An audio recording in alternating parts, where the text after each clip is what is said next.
secrets to passing exams.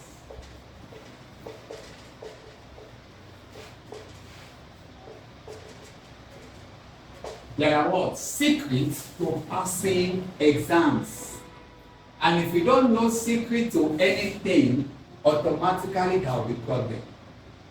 But I'm going to be unveiling to you secrets to pass UTME 2025, especially your use of English. If you notice, I did not write English language. You are not writing English language in JAMB. You are writing what? Use of English. And if you have been conversant with your past questions, you will never see a question where they will ask you what is a noun, what is a verb, what is an adjective, or what is comprehension, what is this. They don't do that in JAMB. These are secrets that you need to know. Now, what are the things that you are expected to know as far as UTME 2025 preparation is concerned?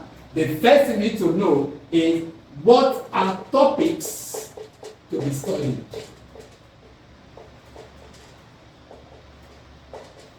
What are what? Topics to be studied.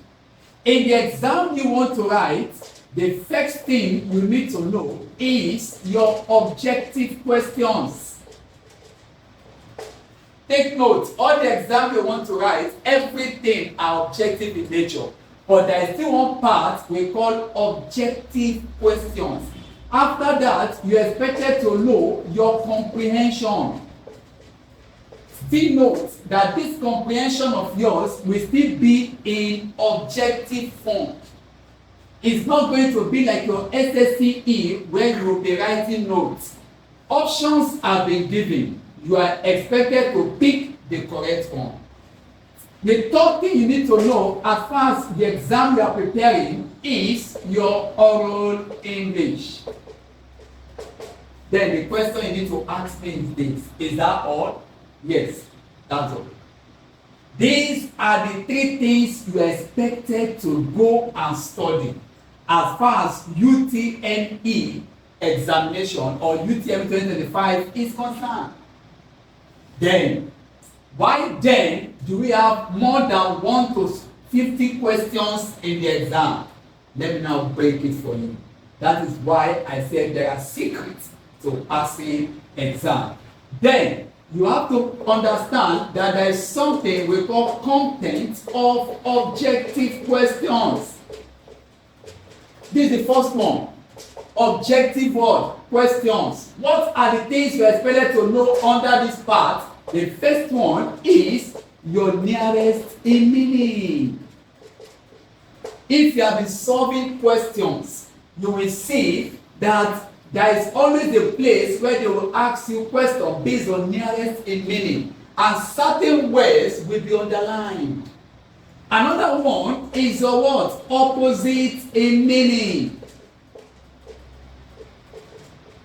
These are the things students don't put much attention on.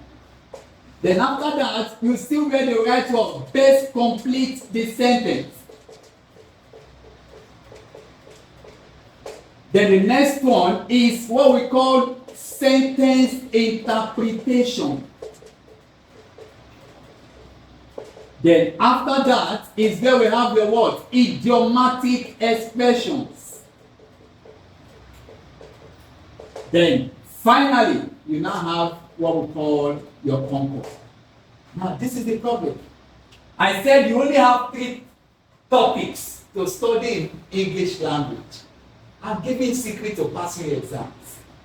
But what do you need to know again? That under these objective questions, you have 5 subtopics to study. And that's what I've listed for you. And in the course of this lecture, I'll be breaking them for you one after the other. Please note, the exam you want to write is not theory, it is objective. And you might make a mistake of picking a wrong answer.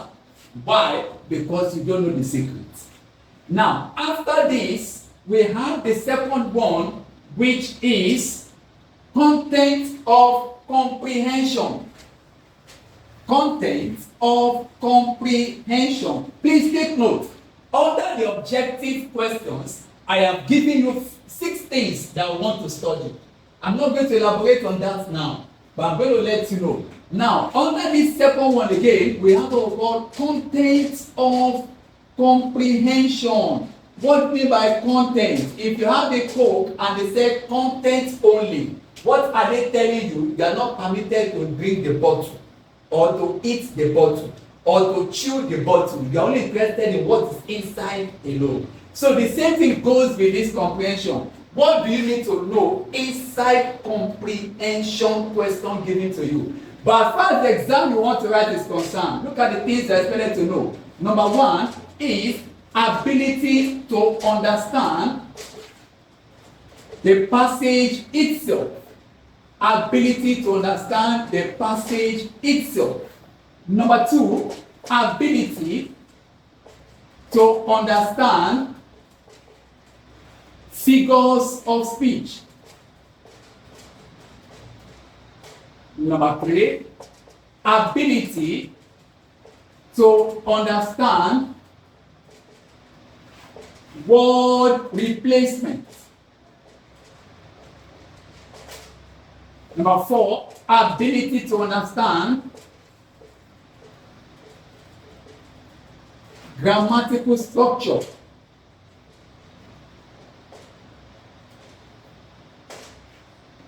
Then number 5, which is where JAMB always captures students, which is called ability to give a title to a passage. Ability to give a title to a passage. If you have past questions with you, just go and be checking from your 2002 to 2003, 2007, down to 2008, then 2013, down to 2014. You will see questions based on this number 5. Very difficult. You are not the writer of a passage. Why will you be asked to give a title to the passage? Then the question is this: there is a secret to that. You need a secret. That how can I give a title to a passage I did not write? So now, please, I guess you are following. Content of objective question, I said there are 6. Content of comprehension, there are 5. If you plus them together now, it means we are already having 11 topics to study under what? English language.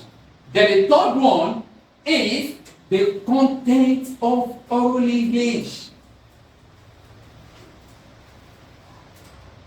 Content of what? Oral English. Content of oral English. What are you expected to know under this part? Number 1, you are expected to know what we call vowel sounds. Vowel sounds. You are expected to know your consonant sounds. You are expected to know your stress pattern. You are expected to know your different stress pattern.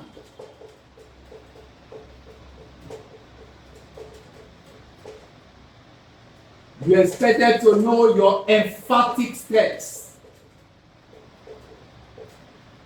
And finally, you are expected to know your what? Your hands.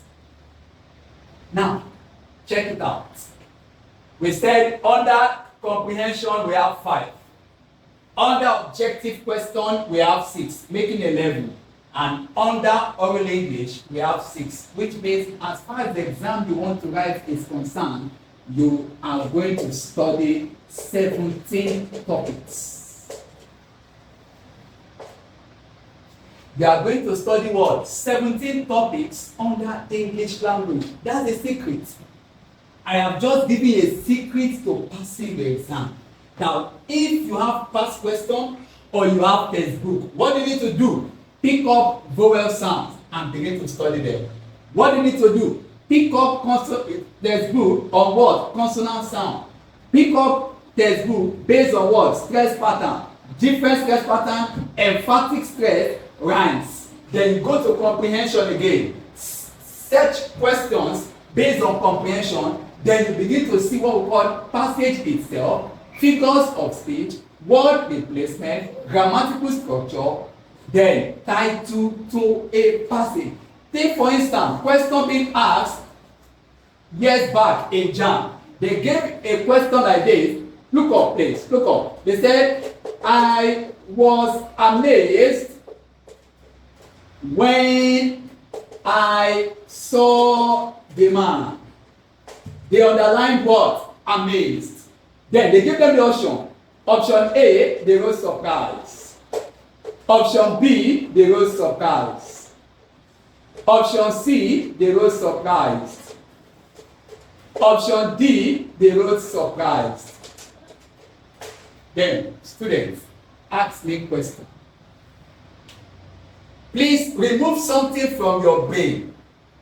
And what is that? I'm sorry to use this word. You see some teachers telling you that word, Jack, made mistake in answer. They can never make mistake.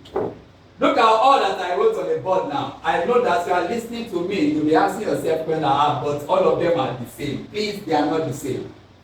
This topic here now is under number 3, which is what? Ability to understand word replacement. I'm not teaching you that today, but I just want to break down what you are expected to know as far as your JAMB is concerned. Now, how do you get the correct answer here? Then ask yourself this question. What is the first letter in this place? A small letter A. For the fact that you have small letter A, your answer too must start with a small letter. Option A, starting with big letter, wrong. Option C, starting with big letter, wrong. Then finally, this thing is what? Amazed. It ends with what? Past tense. Automatically, your answer too must end with what? Past tense. So the correct answer is what? Option B. You can see that.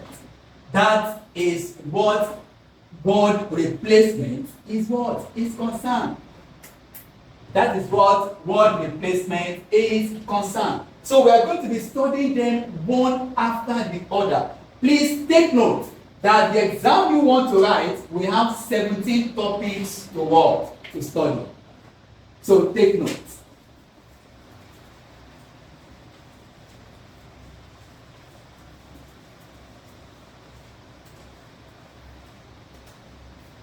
Now, sometimes you see questions in JAMB and they'll be testing your ability concerning the things around your environment. They test questions around your what? Environment. If you have your past question, you can check 2013 question 83. Question 83. If you have your past question, 2013 question 83. That question was asked based on what? Killings. Based on killings. Now, these are things that you need to know. JAMB doesn't ask you difficult questions, but they ask you questions that surround you. Questions that they expect you that you should know, but we don't know it. I sat some students down and I asked them the full meaning of ETC. And they told me ETC means etc. I asked them to spell it, then there was fire on the mountain. Can you see? None of us here can tell me that they don't know the meaning of ETC. ETC means etc. Then how many of you can spell it? That is the problem. So please know that if you want to spell that, it's except and what? And tira. That is the meaning. Now they set a question on that, on killings. And the question they asked them that year, they said what? Killing of one's mother. Killing of one's mother is called dash. Please note, check the question, question 83. And the answer there was what? The killing of one's mother is what? Matricide. When someone kills his mother, everything is not murder. please note, everything is not murder. You kill this one and say you have committed murder. No. Each killing has a name. Each killing has a name. These are the things that you need to know. So when somebody kills his father, it is called what? Patricide. When somebody kills his sister, it is called what? Sororicide. When someone kills his brother, it is called what? Fratricide. When someone kills a king, it is called what? Regicide. When you kill an infant, it is called what? Infanticide. Then, you know, I want to believe that we are aware that infanticide is different from abortion. Abortion is when you kill an unborn baby. But while infant is the baby is already out and you kill the baby. So that is what we call infanticide. Then when a nation kill another nation, when a nation kill another nation, it is called what? Genocide. And so on and so forth. If you kill an insect, it is called insecticide. If you kill a pest, it is called what? Pesticide. Then I know in your mind you might be asking, what about if you kill your uncle? If you kill your auntie? If you kill your uncle related to your auntie, brother, sister, dad, then note that those ones are all regarded as your what? Homicide. So please, you have to note all these things. JAMB is not what you think, but it has secret. Thank you and God bless you. Now, help yourself with this. Go and learn these related, likely words. These words are always asked in exam in form of what? Spellings. Number one, many of us still find it difficult to spell occasion. This is wrong. Many of us still find it difficult to spell accommodation. This is wrong. Many of us still find it difficult to spell privilege. This is what? Wrong. And many of us still find it difficult to spell what? Pronunciation. This is what? Wrong. And finally, there are more than that, but I only gave you some. Still find it difficult to spell what? Occurrence. This is some. Then I'm giving you as a form of assignment or a brain work for you to know the correct spelling of occasion, accommodation, privilege, pronunciation, and occurrence. In the course of the lectures, I'll be giving you certain words that you must know the correct spellings. It will help you. If you have been conversant with past questions, you will see all these things I'm saying. If you have been conversant, there's a question they ask them on how to spell Qatar. Go and check it. There's a question they ask them on how to spell what? Running nose. There's lots of them in your past question. So if you are conversant with all these things, you don't have problem with JAMB. Like I earlier said, work with secrets. And if you work with secrets in JAMB, you don't have problem. You just be picking your answers one by one. So I want you to go home. It's not an assignment, but it's a take home. Try to find out all these things. And peradventure, if you have questions, please drop the questions. Drop your questions, and I'll be explaining them one by one for you. Thank you, and God bless you.